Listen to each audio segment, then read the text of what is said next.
Childhood should be a time of innocence, of laughter, safety, and discovery. But for some, it is a battlefield. What begins as fear, neglect, or pain can echo through the years, shaping a life in ways that no one could predict. And in the darkest cases, the scars of childhood become the seeds of violence. This is a story of how trauma, when left unchecked, can transform a child into a killer. From the outside, he seemed ordinary. To his neighbors, he was quiet. To his teachers, he was withdrawn, but not alarming. But behind closed doors, his childhood was nothing short of a nightmare. His home was filled not with warmth, but with screams.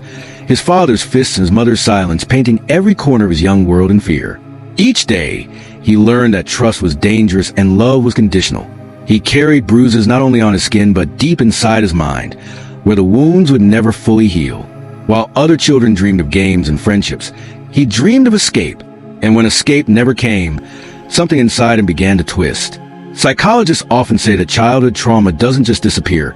It lingers, buried like landmines in the mind, waiting to explode later in life.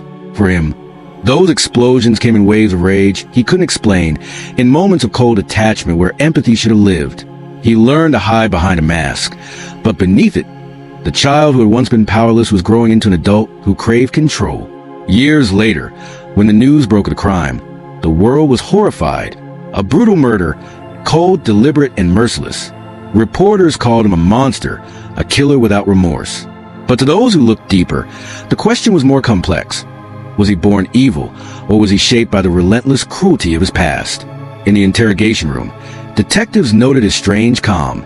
No tears, no regret, only a quiet intensity in his eyes, as though he had been preparing for this moment his entire life. He spoke of betrayal, of pain, of anger he had carried since childhood. His words weren't excuses. They were echoes of the boy who had once begged for love and received only violence. What makes this story chilling is not just the act of murder, but the journey that led there. The human brain, when subjected to years of trauma, can rewire itself for survival. Fight, flight, or freeze. These instincts dominate.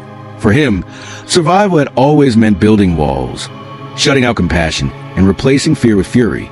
When the moment came to kill, it was as if the child who had once been powerless finally took control. Through destruction, the trial revealed the full weight of his past. Neighbors testified about the abuse they had ignored.